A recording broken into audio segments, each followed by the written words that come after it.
ठुमरे ठुमरे। मैं कह दूंगी कि ये सागर मेरे घर में मेरी बेटी की इज्जत लूटने के लिए घर में घुसा था और मुझसे देखा नहीं गया और मैंने इसे मार डाला। इंगला पिंगला ताना भरनी, सुषमन तार से बीनी चदरिया। अगर ट्रेन सुबह भी जाती है तो भी मैं रात भर प्लेटफॉर्म पर ही सोना पसंद करूंगी, लेकिन इस घर में अब दोबारा नहीं रहूंगी। माँ, आप कुछ ज्यादा ही डर रही हैं।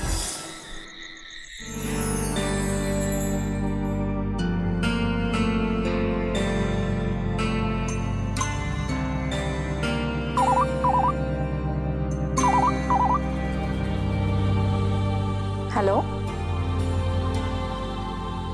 हेलो हेलो, कौन बोल रहा है? भाभी नमस्ते, मैं गोविंद बोल रहा हूँ।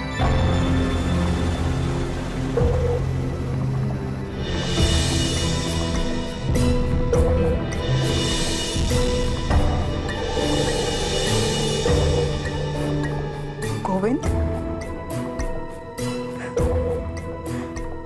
आज अपने भाभी की याद कैसे आ गई? शायद हम दोनों के बीच में कभी बातचीत नहीं होती हो, लेकिन आपकी याद तो हमेशा रहती है। आपको कैसे भूल सकता हूं? उसी तरह जिस तरह अपने बड़े भाई का प्यार, उनकी इज्जत भूल गए हो तुम।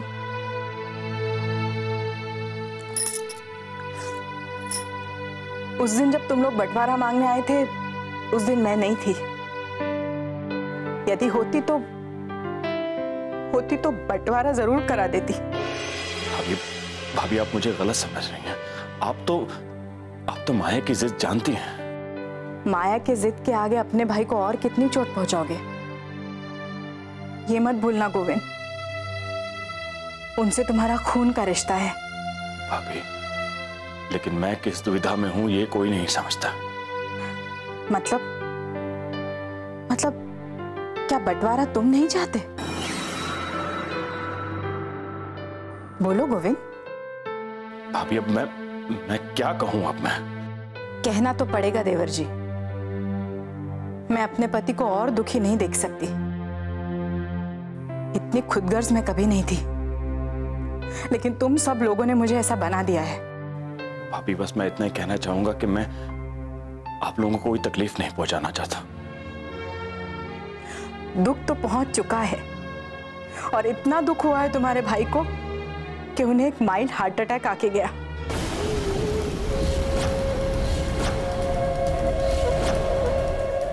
क्या? ये मुझे नहीं पता। तुम्हें बहुत कुछ नहीं पता। तुम्हारे उसी घर में तुम्हारी पत्नी हमारे खिलाफ साजिश करती है और तुम्हें नहीं पता।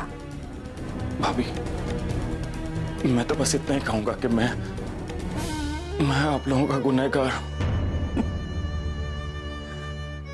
कबीर से भी ज्यादा विश्वास तुम पर किया था। खैर अब इन सब बातों से क्या लेना।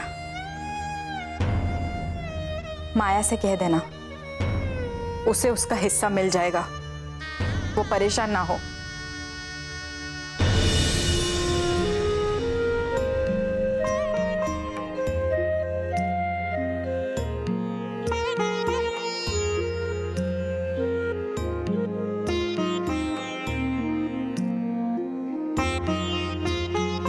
बुरा जो देखन मैं चला, बुरा न मिलिया कोई। जो दिल खोजा अपना, मुझसे बुरा न कोई, बुरा न मुझसे कोई। कहे कबीरा, कहे कबीरा, कहे कबीरा सुनो। कहे कबीरा, कहे कबीरा, कहे कबीरा सुनो। जिस दिन तुम्हारे प्यारे भैया शिव शंकर बाबू सड़क पे आकर बैठ जाएंगे ना, उस दिन मेरा ये खेल अपने आप बंद हो जाएगा। जिस दिन तुम्हें अकेला छोड़ दिया ना मैंने, उस दिन किसी लायक नहीं रहोगे तुम। पोथी पढ़ी पढ़ी जगमुआ पंडित भयान को ढाई आखर प्रेम का पढ़े सो पंडित हो, पढ़े सो पंडित हो। कहे कबीरा, कहे कबीरा, कहे कबीरा सुनो, कहे कबीरा, कहे कबीरा, कहे कबीरा सुनो। मुझे भी कल वकील को तो बुलाना ही पड़ेगा, केस तो फाइल करना ही पड़ेगा। वो क्या है ना, मेरा हिस्सा तो उन्हें देना ही पड़ेगा। जब मैं था तब हरी नहीं, अब हरी है मैं नहीं। अंधियारा सब मिट गया, दीप देखा जो माही, दीप देखा जो माही। कहे कबीरा, कहे कबीरा, कहे कबीरा सुनो, कहे कबीरा, कहे कबीरा, कहे कबीरा सुनो।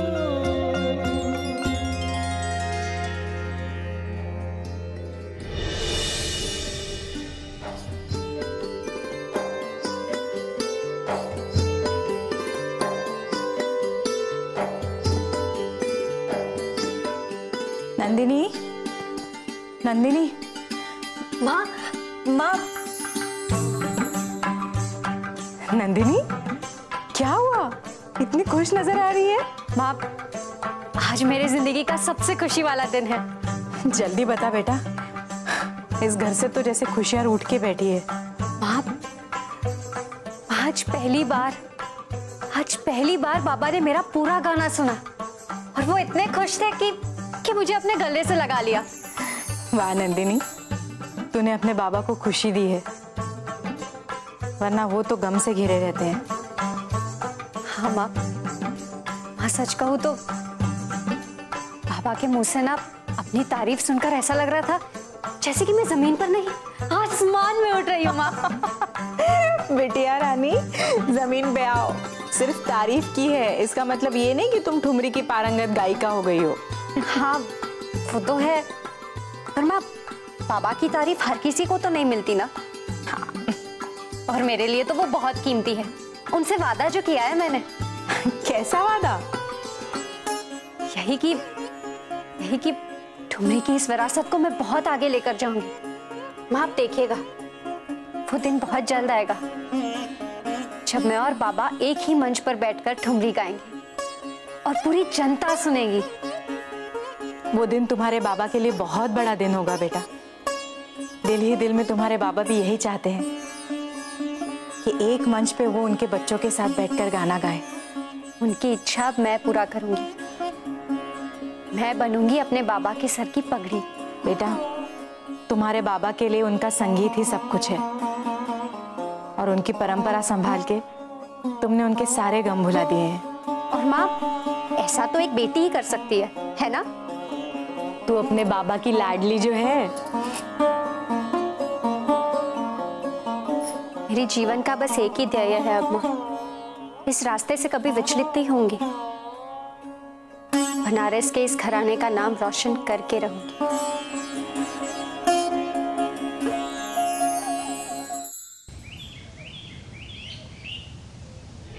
उस दिन जब तुम लोग बंटवारा मांगने आए थे, उस दिन मैं नहीं थी। होती तो बंटवारा जरूर करा देती। माया के जिद के आगे अपने भाई को और कितनी चोट पहुंचाओगे? उनसे तुम्हारा खून का रिश्ता है। मैं अपने पति को और दुखी नहीं देख सकती, और इतना दुख हुआ है तुम्हारे भाई को कि उन्हें एक माइल्ड हार्ट अटैक आके गया। माया, एक मिनट।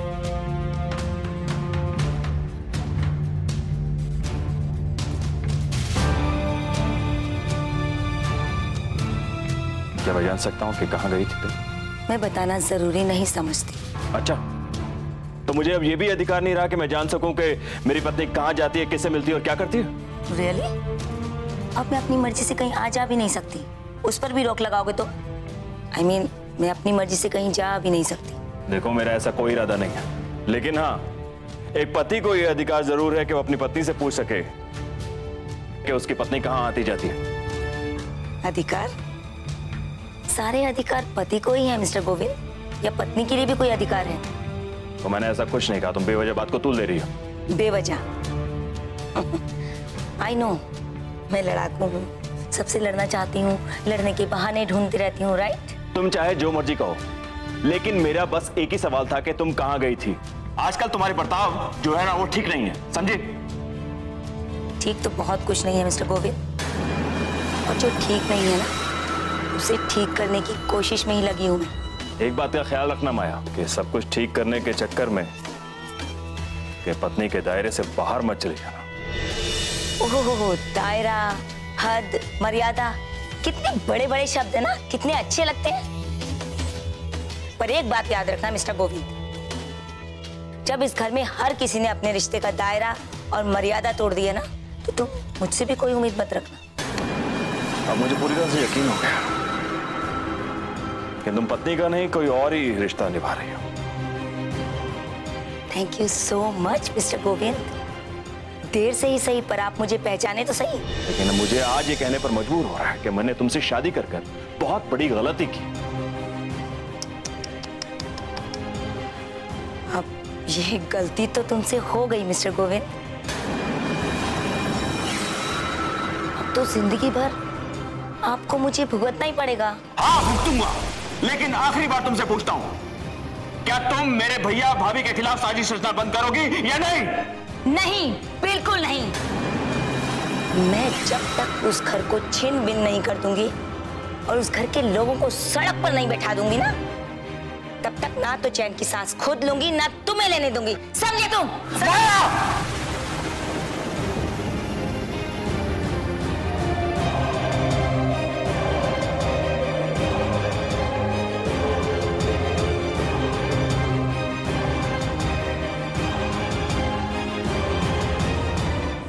सखा बचन सुनी उर धरि धीरा, बास चले सुमिरत रघुबीरा। यह सुधी पाई नगर नर नारी, चले बिलोकन आरत भारी। सखा के वचन सुनकर हृदय में धीरज धरकर श्री रामचंद्र जी का स्मरण करते हुए भरत जी डेरे को चले। नगर के सारे स्त्री पुरुष यह समाचार पाकर बड़े आतुर होकर उस स्थान को देखने चले।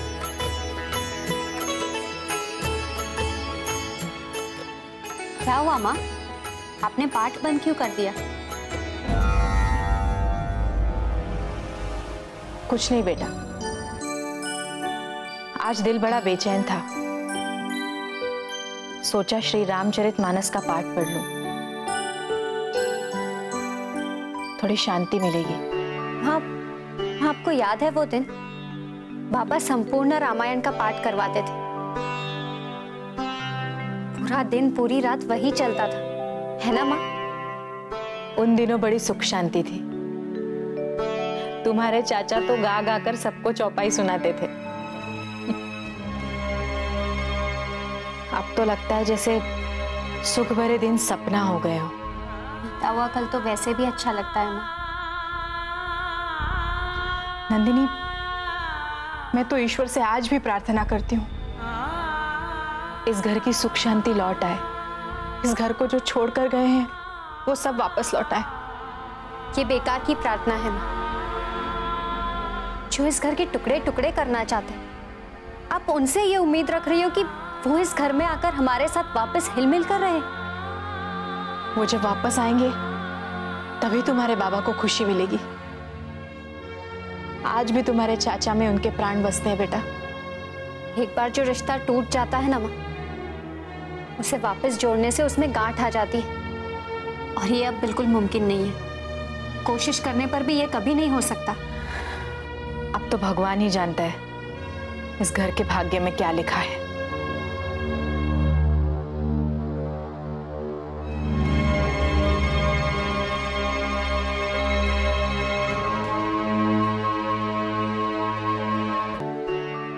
नंदिनी, बेटा तुझसे एक बात करना भूल गई। कैसी बात माँ? बेटा ये फोटो देख ले।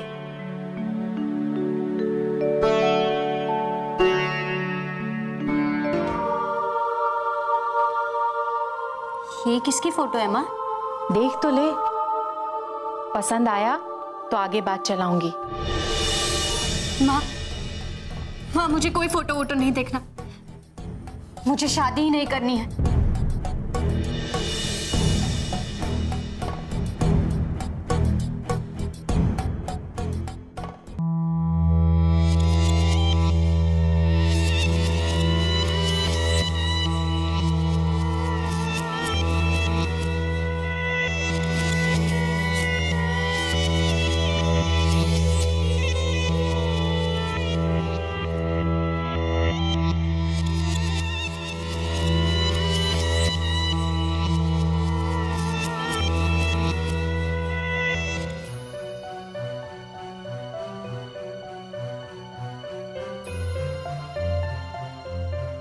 माया, मुझे ऐसा लगने लगा है कि तुम मेरे भैया भाभी के ही नहीं बल्कि मेरे भी खिलाफ खड़ी हो। तुम्हें जो लगता है लगता रहे, मुझे कोई फर्क नहीं। मतलब ये क्या जवाब हुआ? कैसा जवाब चाहिए तुम्हें? तुम्हें मेरा मकसद पता है, मेरा फैसला पता है, उसके बाद भी तुम जवाब पूछ रहे हो। क्योंकि मैं तुम्हारे जवाब से संतुष्ट नहीं हूँ, तुम मेरी उलझन और बढ़ा रही हो। तुम्हारी उलझन सुलझाने के लिए टाइम नहीं है मेरे पास। तुम अपना काम करो प्लीज, मुझे अपना काम करने दो। माया, पति पत्नी के रिश्ते ऐसे नहीं होते, एक दूसरे की खुशी के लिए समझौते करने पड़ते। समझौते करना तुम्हारी आदत होगी, मेरी नहीं। थूक के चाटना मुझे नहीं आता। ये क्या कह रहे हो तुम? अरे तो तुम बात ही क्यों कर रहे हो? जाओ ना यहाँ से। माया, तुम अपनी हद से बाहर जा रही हो। हद, सीमा, बस मेरे लिए इस्तेमाल करना है शब्द।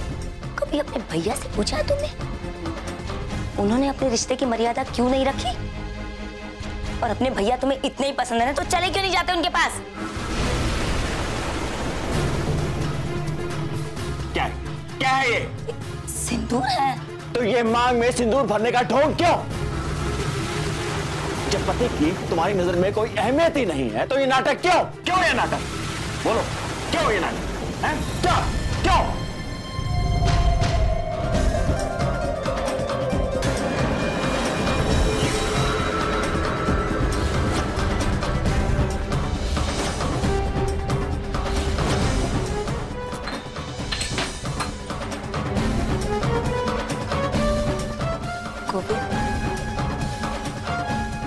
ये क्या किया तुमने? क्यों किया? क्या तुम मुझसे रिश्ता तोड़ना चाहते हो? रिश्ता है और रखना चाहता हूं, लेकिन तुम जो मेरी भाई के बर्बादी के सपने देख रही हो ना, वो देखना छोड़ दो। नहीं तो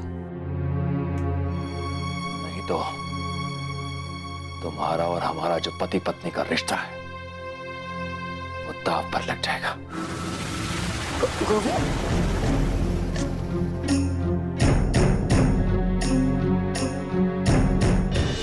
एक औरत सब कुछ बर्दाश्त कर सकती है, लेकिन अपने सिंदूर का अपमान, और वो भी अपने पति के हाथ से, कभी नहीं बर्दाश्त कर सकती। ये तुमने ठीक नहीं किया गोविंद।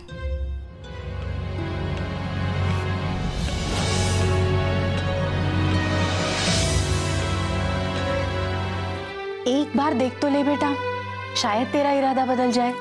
देख हाँ, जो इरादा बहुत सोच समझ कर लिया गया है वो कभी वापस नहीं लूंगी। शादी नहीं करनी, ये कैसी जिद है तेरी? नहीं। ऐसा कभी होता है क्या नंदिनी? तुम अपनी सहेलियों को देखो, सबकी शादी हो गई है और हम कब तक इंतजार करेंगे? एक बार फोटो देख लो, पसंद आता है तो मैं आगे बात बढ़ाती हूँ। माँ, किसी से कोई बात करने की कोई जरूरत नहीं है। जब मैंने एक बार कह दिया कि मुझे शादी नहीं करनी तो नहीं करनी। नंदिनी, अब बस हो गई जिद। मैं अब तक चुप थी क्योंकि कोई भी कायदे का रिश्ता नहीं आ रहा था, लेकिन बेटा ये तो भारती आंटी का भतीजा है, जाना समझा परिवार है। माँ, क्या मैं आप लोगों पर बोझ बन गई जो आप लोग मुझे भगाना चाहते हो? नहीं बेटा, कोई बेटी अपने माँ बाप पे बोझ नहीं होती। बेटियां तो बड़े सौभाग्य से मिलती है, घर की लक्ष्मी होती है वो। तो अगर मैं इस घर की, अपने बाबा की लक्ष्मी हूँ, तो फिर क्यों मुझे विदा करना चाहते हो? जो विधि विधान चला आ रहा है, हमें उसी हिसाब से अपना धर्म निभाना होगा बेटा, वरना लोग कहेंगे बेटी को पिहर में बिठा के रखा है। माँ, लोग क्या कहते हैं उसकी मुझे कोई परवाह नहीं है। मैं तो बस अपने बाबा की विरासत को आगे ले जाना चाहती हूँ, कसम खाई है मैंने। बेटा लेकिन ये तू शादी के बाद भी कर सकती है। कहाँ मुमकिन होता है माँ? आपने भी तो संगीत में विशारद किया है ना। क्या हुआ उसका? उलझ गई ना घर गृहस्थी के कामों में। मेरी बात अलग है, और वैसे भी शादी अगर वक्त पे ना की जाए तो आगे जाके मुश्किलें बढ़ती हैं।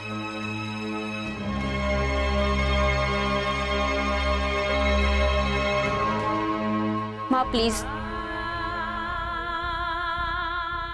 मैं आपके आगे हाथ जोड़ती हूँ। शादी की बात करके मेरे लिए और उलझने मत बढ़ाइए। और ये फोटो आप भारती आंटी को वापस देकर आइए। नहीं देखना मुझे कोई फोटो।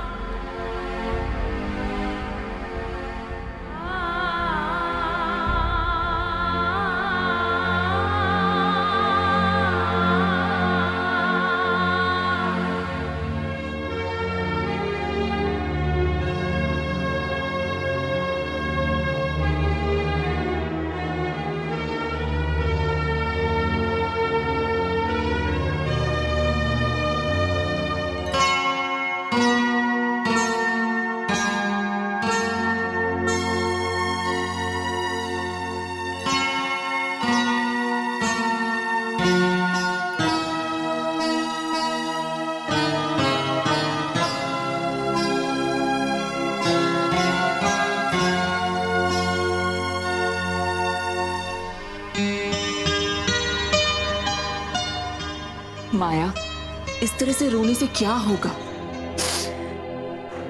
पंकज, मेरी तो किस्मत ही फूट गई। दूसरों को बर्बाद करने के चक्कर में खुद बर्बाद हो गई।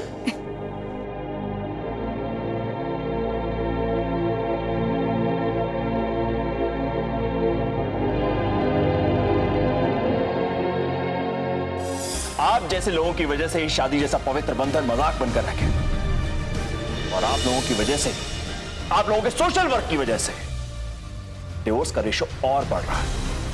मुझ पर उंगली उठाने से पहले आप जरा अपने गिरेबान में झांक कर देखिए मिस्टर गोविंद। वो जमाना गया जब एक औरत घूंघट की आड़ में अपमान के घूंट को पीती रहती थी। औरत का बदला हुआ ये रूप मैं देख रहा हूं, और तुम चुप क्यों खड़ी हो? बोलती क्यों नहीं?